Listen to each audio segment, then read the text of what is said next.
Hello my dear student, welcome back to my YouTube channel Subhash study centre. कक्षा 10 के जितने भी मेरे प्यारे बच्चे 2025 में बोर्ड एग्जाम देंगे, आप सभी के लिए मैं लेकर के आ चुका हूं आज के इस वीडियो में सामाजिक विज्ञान विषय का मॉडल पेपर। मेरे प्यारे बच्चों, ये पेपर बिल्कुल वायरल पेपर है। आपकी बोर्ड परीक्षा 2025 में सेम ऐसा ही पेपर आएगा। तो यदि आप 70 में 70 का स्कोर करना चाहते हैं तो आप सभी लोग इस मॉडल पेपर को तैयार कर लीजिएगा, इसके सभी प्रश्नों को तैयार कर लीजिएगा। मेरे प्यारे बच्चों, 100% यहाँ से प्रश्न आपकी बोर्ड परीक्षा में ज़रूर पूछे जाएंगे। आप इस मॉडल पेपर को ज़रूर तैयार कर लेना 2025 की बोर्ड परीक्षा के लिए। तो चलिए मेरे प्यारे बच्चों, इसको आगे देखते हैं, इस पेपर को आगे सॉल्व करते हैं। चलिए आप लोग जान लें, बोर्ड परीक्षा में आपको 3 घंटे 15 मिनट का समय मिलेगा। पेपर का पूर्णांक रहेगा 70 अंकों का। यहाँ पर निर्देश दिए गए हैं और इन निर्देशों का पालन करना अनिवार्य है। निर्देश जरूर आप लोग पढ़ेंगे, निर्देशों के अनुसार ही आपको पेपर को सॉल्व करना होगा। तो चलिए मेरे प्यारे बच्चों, पहला निर्देश है सभी प्रश्न करना अनिवार्य है और दूसरा है प्रारंभ के 15 मिनट परीक्षार्थियों को प्रश्न पत्र पढ़ने के लिए निर्धारित हैं। यानी 3 घंटे 15 मिनट का जो समय है, इसमें से 15 मिनट निर्धारित हैं किसके लिए, यानी 15 मिनट आपको पेपर पढ़ने के लिए मिलेंगे और 3 घंटे का समय आपके पास बचेगा पेपर को हल करने के लिए। अगला है मेरे प्यारे बच्चों निर्देश, प्रश्न पत्र 2 खंडों में खंड आ एवं खंड बा में विभाजित है। पेपर 2 खंडों में विभाजित रहेगा। खंड आ में 20 अंक के बहुविकल्पी प्रश्न हैं जिनका उत्तर OMR सीट पर दिया जाना है। खंड आ के अंतर्गत 20 बहुविकल्पी प्रश्न हैं और प्रत्येक प्रश्न मेरे प्यारे बच्चों 1 नंबर का है। यदि आप इन सभी प्रश्नों का उत्तर सही तरीके से और सही उत्तर भर देते हैं कहाँ पर, OMR सीट में, तो पूरे 20 नंबर आपके क्लियर हो जाएंगे। मेरे प्यारे बच्चों, अगला निर्देश है यहाँ पर OMR सीट पर उत्तर अंकित किए जाने के पश्चात उसे काटे नहीं, इरेजर एवं व्हाइटनर आदि का प्रयोग भी ना करें। एक बार आपने OMR सीट में उत्तर भर दिया, अब ना तो आप उसको काट सकते हैं, ना ही इरेजर का प्रयोग कर सकते हैं और ना ही व्हाइटनर का प्रयोग कर सकते हैं। तो इसलिए आप OMR सीट में जब भी विकल्प यानी गोली काला करेंगे, अच्छे से जब तक कन्फर्म ना हो जाए तब तक आप प्रश्नों का उत्तर उसमें नहीं भरेंगे, यानी गोला नहीं काला करेंगे। चलिए मेरे प्यारे बच्चों, अगला निर्देश है खंड बा 50 अंकों का है। इसमें वर्णनात्मक फर्स्ट टाइप के एवं वर्णनात्मक सेकंड टाइप के 2 प्रकार के और मानचित्र से भी संबंधित 2 प्रश्न दिए गए हैं। मेरे प्यारे बच्चों, अगला निर्देश है प्रत्येक प्रश्न के लिए निर्धारित अंक उनके सम्मुख अंकित हैं। कौन सा प्रश्न कितने नंबर का है इसका भी वर्णन किया गया है। दिए गए मानचित्र को उत्तर पुस्तिका में मजबूती के साथ संलग्न करना आवश्यक है और जो दृष्टिबाधित परीक्षार्थी हैं उनके लिए मानचित्र कार्य के स्थान पर अलग से प्रश्न लिखने के लिए दिए गए हैं, जिससे आपका कोई लेना देना नहीं है। मेरे प्यारे बच्चों, अब यहाँ पर आप लोग ध्यान दीजिएगा, खंड आ के बहुविकल्पी प्रश्नों को जरूर तैयार कर लेना। यहाँ पर जो प्रश्न है वेरी इंपॉर्टेंट प्रश्न है मेरे प्यारे बच्चों आपकी बोर्ड परीक्षा 2025 के लिए, क्योंकि मैं 100% की गारंटी लेता हूँ कि यहाँ से प्रश्न आपकी बोर्ड परीक्षा में जरूर आएंगी। 70 में 70 का स्कोर करना है तो आप इस वीडियो को कंप्लीट देखिएगा, वीडियो को लाइक कर देना, शेयर कर देना। चैनल पर यदि आप नए हैं तो चैनल को भी सब्सक्राइब कर लीजिएगा। चलिए मेरे प्यारे बच्चों, पहला प्रश्न है यहाँ पर, उसके पहले निर्देश दिया गया है निम्नलिखित विकल्पों में से सही विकल्प का चयन कीजिए। तो पहला प्रश्न क्या है, वेरी इंपॉर्टेंट है पहला प्रश्न, आप लोग ध्यान दें यहाँ पर। फ्रांस की क्रांति कब हुई थी? सबसे इम्पोर्टेंट प्रश्न है, लगातार बोर्ड परीक्षा में पूछा जाने वाला प्रश्न है। फ्रांस की क्रांति मेरे प्यारे बच्चों दिए गए विकल्पों के अनुसार 1789 ईस्वी में हुई थी। यहाँ पर चौथा विकल्प सही हो जाएगा। और मेरे प्यारे बच्चों दूसरा प्रश्न यहाँ पर है, सविनय अवज्ञा आंदोलन कब चलाया गया? तो यहाँ पर दो विकल्प दिए गए हैं और इन्हीं दोनों विकल्पों में से कोई एक विकल्प सही है। सविनय अवज्ञा आंदोलन मेरे प्यारे बच्चों सन 1930 ईस्वी में चलाया गया था।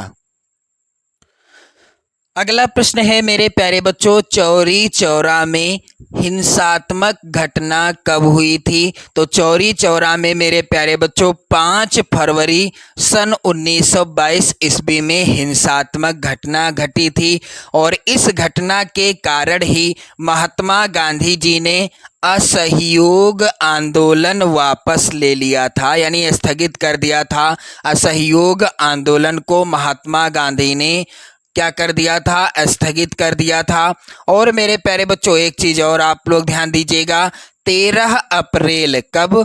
13 अप्रैल सन 1919 ईस्वी को, 13 अप्रैल सन 1919 ईस्वी को जलियांवाला बाग की घटना हुई थी। चौरी चौरा में हिंसात्मक घटना हुई 5 फरवरी सन 1922 ईस्वी में।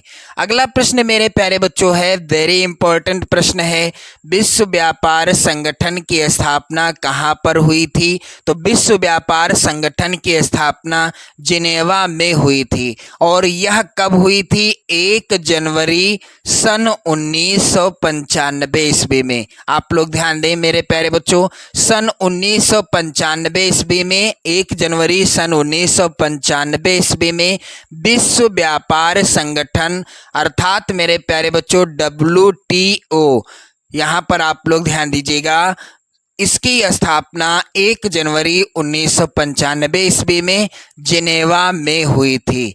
अगला प्रश्न मेरे प्यारे बच्चों मोस्ट इम्पोर्टेंट है आपकी बोर्ड परीक्षा 2025 के लिए।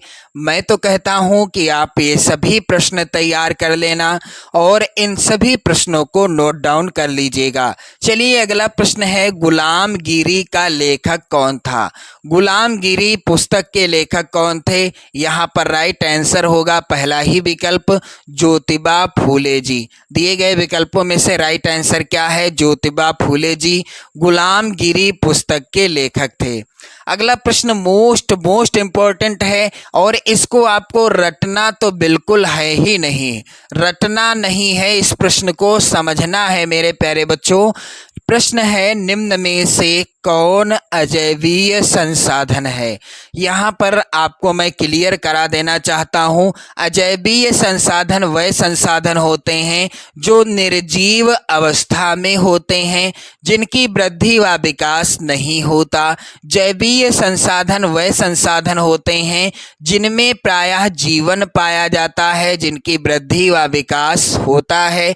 मेरे प्यारे बच्चों निम्न में से कौन अजैवीय संसाधन है? तो यहाँ पर आप सभी लोग ध्यान दीजिएगा, राइट आंसर क्या हो जाएगा? निम्न में से कौन अजैवीय संसाधन है? तो पशुओं में जीवन होता है और इनकी वृद्धि और विकास भी होता है, मछलियों में भी जीवन पाया जाता है, पौधों में भी जीवन पाया जाता है, लेकिन चट्टानें निर्जीव अवस्था में होती हैं। ये क्या हैं? अजैवीय संसाधन हैं। चौथा विकल्प सही हो जाएगा और मैं उम्मीद करता हूं कि आपको अच्छे से इस प्रश्न का आंसर और इसके बारे में जो भी मैंने आपको बताया है सब चीजें समझ में आ गई होंगी। चलिए मेरे प्यारे बच्चों अगला प्रश्न है यहाँ पर, लैटेराइट मिट्टी निम्नलिखित में से किस राज्य में पाई जाती है? तो लैटेराइट मिट्टी दिए गए विकल्पों में से महाराष्ट्र राज्य में पाई जाती है। प्रश्न अगला है, चिपको आंदोलन संबंधित है। चिपको आंदोलन किससे संबंधित है? मेरे प्यारे बच्चों चिपको आंदोलन वन संरक्षण से संबंधित है।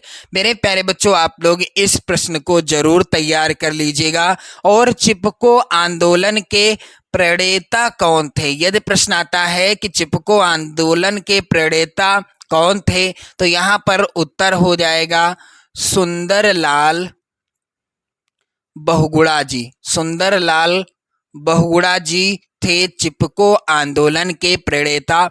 मेरे प्यारे बच्चों, अगला प्रश्न यहाँ पर है, कर्तन दहन कृषि या जिसे झूम कृषि भी कहा जाता है, निम्नलिखित में से किस राज्य में पाई जाती है? कर्तन दहन कृषि या जिसे झूम कृषि के नाम से भी जाना जाता है, दिए गए विकल्पों में से किस राज्य में पाई जाती है? मिजोरम राज्य में पाई जाती है। अगला प्रश्न मेरे प्यारे बच्चों मोस्ट इंपॉर्टेंट है। कह रहा है कि निम्नलिखित में से कौन सा संसाधन गैर परंपरागत है? ऊर्जा का कौन सा संसाधन गैर परंपरागत है? तो मेरे प्यारे बच्चों, ऐसे संसाधन जो समाप्त नहीं होते हैं, वे एक बार समाप्त होने पर वो जो है पुनः प्राप्त हो जाते हैं, उनको कहते हैं ऊर्जा के गैर परंपरागत संसाधन। और वह संसाधन जो एक बार प्रयोग करने के बाद उनका नवीकरण या उनको दोबारा प्राप्त नहीं किया जा सकता, तो उसे क्या कहते हैं? ऊर्जा के परंपरागत संसाधन। मेरे प्यारे बच्चों, कोयला का प्रयोग करने के बाद वह क्या हो जाता है? जल जाता है और वह राख के रूप में ही प्राप्त होगा। नया कोयला एक बार हम प्रयोग कर लेते हैं, उसको हम दोबारा प्रयोग नहीं कर सकते। प्राकृतिक गैस का भी इसी प्रकार से यही हाल है, उसको भी दोबारा प्रयोग में नहीं ला सकते। खनिज तेलों का एक बार प्रयोग करने से दोबारा प्रयोग में नहीं लाया जा सकता। लेकिन पवन ऊर्जा एक ऐसी ऊर्जा है जिसे एक बार नहीं, चाहे जितनी बार प्रयोग किया जाए, नवीकरण करके इसको प्राप्त किया जा सकता है। तो मेरे प्यारे बच्चों, ऊर्जा के गैर परंपरागत साधन के अंतर्गत क्या है? यहाँ पर पवन ऊर्जा इज द राइट आंसर। मेरे प्यारे बच्चों, अगला प्रश्न मोस्ट इंपॉर्टेंट प्रश्न है। कह रहा है कि मुंबई हाई प्रसिद्ध है। मुंबई हाई किस लिए प्रसिद्ध है? यहाँ पर राइट आंसर क्या हो जाएगा? मुंबई हाई मेरे प्यारे बच्चों प्रसिद्ध है पेट्रोलियम के लिए। किसके लिए? पेट्रोलियम के लिए मुंबई हाई प्रसिद्ध है। अगला प्रश्न है यहाँ पर, एजेंडा 21 का संबंध किससे है? तो एजेंडा 21 का संबंध है मेरे प्यारे बच्चों, आप लोग यहाँ पर ध्यान दीजिएगा, इस प्रश्न का आंसर क्या हो जाएगा? सतत पोषणीय या संधारणीय विकास से। एजेंडा 21 का संबंध है सतत पोषणीय या संधारणीय विकास से। अगला प्रश्न मेरे प्यारे बच्चों मोस्ट इंपॉर्टेंट है, और इसको मैं एक चीज और इस प्रश्न के अंतर्गत क्लियर करा दूंगा। चलिए यहाँ पर पहले प्रश्न को पढ़ते हैं। जब एक देश में एक स्थान से दूसरे स्थान पर व्यापार किया जाता है तो उसे कहते हैं, जब एक देश में एक स्थान से दूसरे स्थान पर व्यापार किया जाता है तो उसे क्या कहते हैं? एक स्थान से दूसरे स्थान पर व्यापार किया जाता है। मान लीजिए मेरे प्यारे बच्चों, भारत है मेरा देश, आप सभी का, हम सभी का देश है, और भारत देश में उत्तर प्रदेश से कोई वस्तु बेची गई और गुजरात प्रदेश में खरीद ली गई। गुजरात प्रदेश में खरीद ली गई, या गुजरात प्रदेश से कोई वस्तु उत्तर प्रदेश में खरीद ली गई। इनके मध्य होने वाले इस व्यापार को क्या कहते हैं? वस्तुओं के आदान प्रदान को या इनके बीच होने वाले व्यापार को क्या कहते हैं मेरे प्यारे बच्चों? आंतरिक व्यापार कहते हैं। और जब भारत देश से, किसी एक देश से भारत देश से कोई वस्तु बेची गई और अमेरिका देश के द्वारा खरीद ली गई, या अमेरिका देश से कोई वस्तु बेची गई भारत में खरीद ली गई, तो इस प्रकार के व्यापार को, यानी इन दो देशों के मध्य होने वाले व्यापार को क्या कहते हैं? अंतरराष्ट्रीय व्यापार कहते हैं। उम्मीद करता हूं आपको क्लियर हो गया होगा एक ही प्रश्न से दोनों प्रश्न। चलिए मेरे प्यारे बच्चों, अगला प्रश्न यहाँ पर मोस्ट इंपॉर्टेंट है। बेल्जियम कहाँ स्थित है? तो बेल्जियम मेरे प्यारे बच्चों यूरोप में स्थित है, इसका राइट आंसर होगा। वर्तमान समय में भारतीय संघ में कितने केंद्र शासित प्रदेश हैं? इस प्रश्न का आंसर आप लोग कमेंट करके बताइएगा। क्या 10 प्रदेश हैं, 8 हैं, 9 हैं या फिर 7 हैं? अगला प्रश्न मेरे प्यारे बच्चों है, धर्मनिरपेक्ष राज्य में क्या होता है? तो धर्मनिरपेक्ष राज्य में क्या होता है? सभी धर्मों को समान समझा जाता है। धर्मनिरपेक्ष राज्य में सभी धर्मों को समान समझा जाता है, सभी धर्मों की बराबर वैल्यू रहती है। और अगला प्रश्न यहाँ पर आप लोग ध्यान दीजिएगा, लोकतांत्रिक शासन व्यवस्था अन्य व्यवस्थाओं से अच्छी है क्योंकि यह सभी नागरिकों में समानता की भावना को बढ़ावा देती है और व्यक्ति की गरिमा को भी बढ़ावा देती है। तो लोकतांत्रिक शासन व्यवस्था अन्य व्यवस्थाओं से अच्छी है क्योंकि यह सभी नागरिकों में समानता की भावना को बढ़ावा देती है और व्यक्ति की गरिमा को भी क्या देती है? बढ़ावा देती है। राइट आंसर हो जाएगा विकल्प का और खा दोनों। अगला प्रश्न है, एक वस्तु का अधिकांशतः प्राकृतिक प्रक्रिया से उत्पादन कहा जाता है। एक वस्तु का अधिकांशतः प्राकृतिक प्रक्रिया से उत्पादन क्या कहा जाता है? प्राथमिक क्षेत्र के अंतर्गत आता है। मेरे प्यारे बच्चों, अगला प्रश्न यहाँ पर है, मुद्रा का निर्गमन किसके द्वारा किया जाता है? तो मुद्रा का निर्गमन किया जाता है मेरे प्यारे बच्चों भारतीय रिजर्व बैंक के द्वारा। यहाँ पर चौथा विकल्प सही होगा। और एक प्रश्न और आप लोग नोट डाउन कर लीजिएगा, भारतीय रिजर्व बैंक की स्थापना कब हुई थी? सन 1935 ईस्वी में। आप लोग इस प्रश्न को जरूर तैयार कर लेना कि भारतीय रिजर्व बैंक की स्थापना सन 1935 ईस्वी में हुई थी। और मेरे प्यारे बच्चों, भारतीय रिजर्व बैंक को बैंकों का बैंक भी कहा जाता है।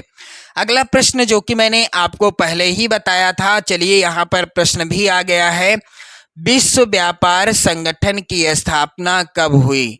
विश्व व्यापार संगठन की स्थापना मेरे प्यारे बच्चों 1 जनवरी सन 1995 ईस्वी में हुई थी। और यह स्थापना कहाँ हुई थी? मैंने प्रश्न लिया था इसी मॉडल पेपर में, जिनेवा में हुई थी। अगला प्रश्न आप देखेंगे खंड बा के अंतर्गत, और इसके अंतर्गत तो पहले प्रश्न आपको दिखेंगे वर्णनात्मक फर्स्ट टाइप के, जिनका उत्तर आपको लगभग 80 शब्दों में देना है। प्रत्येक प्रश्न मेरे प्यारे बच्चों पूछा जाएगा कितने नंबर का? 4 नंबर का। तो पहला प्रश्न है मेरे प्यारे बच्चों यहाँ पर, प्रथम विश्व युद्ध के पश्चात होने वाली महामंदी के कारणों की समीक्षा कीजिए। आप इन सभी प्रश्नों को तैयार कर लेंगे क्योंकि ये सभी प्रश्न आपकी बोर्ड परीक्षा 2025 के लिए सबसे ज़्यादा इम्पोर्टेंट हैं। मेरे प्यारे बच्चों, यहाँ पर आप देखोगे अगला प्रश्न अथवा में है, सन 1928 से 1934 के मध्य होने वाली महामंदी का भारतीय अर्थव्यवस्था पर पड़ने वाले प्रभावों की समीक्षा कीजिए। मेरे प्यारे बच्चों, यहाँ पर प्रश्न संख्या 2 वेरी वेरी इंपॉर्टेंट है। अपने प्रदेश के 2 क्षेत्रीय दलों का उल्लेख कीजिए।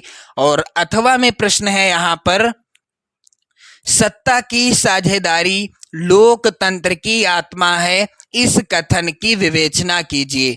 मोस्ट इंपॉर्टेंट प्रश्न है मेरे प्यारे बच्चों, ये प्रश्न मोस्ट इंपॉर्टेंट है, आप लोग जरूर तैयार कर लेना इस प्रश्न को।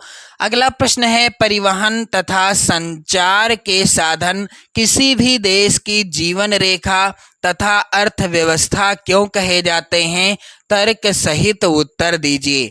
अगला प्रश्न यहाँ पर आप देखोगे अथवा में है, मोस्ट इंपॉर्टेंट प्रश्न है, आर्थिक विकास के लिए ऊर्जा एक आधारभूत आवश्यकता है, इस कथन के परिप्रेक्ष्य में ऊर्जा संरक्षण हेतु अपनाए जाने वाले उपायों पर अपना मत स्पष्ट कीजिए।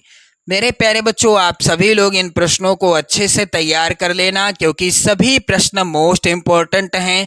चलिए मेरे प्यारे बच्चों, प्रश्न संख्या 4 है यहाँ पर, अच्छे बाजार के प्रमुख लक्षणों की संक्षेप में विवेचना कीजिए। अथवा बहुराष्ट्रीय कंपनियां अपने उत्पाद के उत्पादन लागत कम बनाए रखने के लिए किस प्रकार का प्रबंधन करती हैं, विवेचना कीजिए। मेरे प्यारे बच्चों, आप इन सभी प्रश्नों को तैयार कर लेंगे और इसके बाद आप देखोगे यहाँ पर वर्णनात्मक जो सेकंड टाइप के प्रश्न पूछे जाएंगे। उत्तर लगभग आपको इन प्रश्नों का 150 शब्दों में देना है और प्रत्येक प्रश्न आएगा कितने नंबर का? 6 नंबर का आएगा। चलिए, यहाँ पर प्रश्न है, महात्मा गांधी द्वारा चलाए जाने वाले असहयोग आंदोलन के क्या कारण थे? इसे उन्होंने क्यों स्थगित कर दिया? मोस्ट इम्पोर्टेंट प्रश्न है, आप लोग जरूर तैयार कर लेना इस प्रश्न को। 2025 के लिए सबसे ज़्यादा इम्पोर्टेंट प्रश्न यहाँ पर एक और है, सत्याग्रह का क्या अर्थ है? सत्याग्रह पर महात्मा गांधी के क्या विचार थे? मेरे प्यारे बच्चों, यहाँ पर आप देखोगे अगला प्रश्न, भारतीय संदर्भ में सत्ता की हिस्सेदारी का उदाहरण देते हुए इसका एक युक्तिपरक और एक नैतिक कारण बताएं। मेरे प्यारे बच्चों, अगला प्रश्न मोस्ट इम्पोर्टेंट है, लोकतांत्रिक सुधार का क्या अर्थ है? इसके लिए उठाए जा सकने वाले किन्हीं 4 कदमों का उल्लेख कीजिए। मेरे प्यारे बच्चों, यहाँ पर आप देखोगे अगला प्रश्न संख्या 7 है, भारत में पाए जाने वाले मोटे अनाजों का उल्लेख करते हुए इन अनाजों की पैदावार के लिए उपयुक्त भौगोलिक परिस्थितियों का वर्णन करिए। तो मेरे प्यारे बच्चों, यहाँ पर आप इन सभी प्रश्नों को तैयार कर लेंगे। चलिए मेरे प्यारे बच्चों, अगला प्रश्न यहाँ पर आप सभी लोग ध्यान देंगे और सबसे इम्पोर्टेंट प्रश्न है मेरे प्यारे बच्चों, कह रहा है कि वैश्वीकरण का क्या अर्थ है? वैश्वीकरण का कृषि पर पड़ने वाले प्रभाव का वर्णन कीजिए। अगला प्रश्न है, मानव विकास सूचकांक क्या है? मानव विकास नापने वाले मूलभूत अवयवों का वर्णन कीजिए। मोस्ट इम्पोर्टेंट प्रश्न है। अथवा में प्रश्न है मेरे प्यारे बच्चों, असंगठित क्षेत्र के श्रमिक सामाजिक भेदभाव के भी शिकार हैं, क्या आप इस कथन से सहमत हैं? कारण सहित उत्तर लिखिए। अगला प्रश्न यहाँ पर मानचित्र से संबंधित आप देखोगे, दिया गया है कि निम्नलिखित स्थानों को भारत के रेखा मानचित्र में यहाँ पर चिन्ह बना होगा। चिन्ह के द्वारा नाम सहित दर्शाना है। सही नाम तथा सही अंकन के लिए 1/2 + 1/2 अंक निर्धारित है, यानी एक प्रश्न 1 नंबर का है। तो यहाँ पर आप लोग ध्यान दीजिएगा, प्रश्न यहाँ पर इस तरह के आएंगे आपकी बोर्ड परीक्षा में। वह स्थान जहाँ जलियांवाला बाग हत्याकांड हुआ, वह स्थान जहाँ से गांधी जी ने नमक बनाना या प्रारंभ किया। मेरे प्यारे बच्चों, वह स्थान जहां नील की खेती करने वाले किसानों ने आंदोलन किया और वह स्थान जहां सूती मिल श्रमिकों ने सत्याग्रह किया। अगला है प्रश्न, वह स्थान जहां दिसंबर 1920 में भारतीय राष्ट्रीय कांग्रेस का अधिवेशन हुआ। तो इसी तरह के 5 प्रश्न आएंगे 9 के अंतर्गत, और 9 के अंतर्गत आप लोग ध्यान दीजिएगा, यानी 9A लिखा हो या खा लिखा हो या बी लिखा हो या ए लिखा हो, कुछ भी, इससे कोई लेना देना नहीं है मेरे प्यारे बच्चों, आप कंफ्यूज मत होइएगा। दिए गए भारत के मानचित्र में निम्नलिखित को दर्शाइए। मध्य प्रदेश की राजधानी, यहाँ पर चिन्ह बने होंगे जिस चिन्ह के द्वारा दर्शाना है आपको, और कर्नाटक के किसी सॉफ्टवेयर टेक्नोलॉजी पार्क का नाम, और इंदिरा गांधी अंतर्राष्ट्रीय हवाई अड्डा चिन्ह भी दिया होगा। तमिलनाडु में लोहा इस्पात उद्योग, यहाँ पर भी चिन्ह होगा। सर्वाधिक गेहूं उत्पादक राज्य क्षेत्र, यहाँ पर भी चिन्ह होगा। तो मेरे प्यारे बच्चों, आप इस सब मॉडल पेपर को जरूर तैयार कर लो। इस मॉडल पेपर से आपकी बोर्ड परीक्षा में 100% प्रश्न पूछे जाएंगे, ये मेरा वादा है। वीडियो को लाइक कर दो, शेयर कर दो। चैनल पर यदि आप नए हैं तो चैनल को भी सब्सक्राइब कर लीजिएगा। जय हिंद।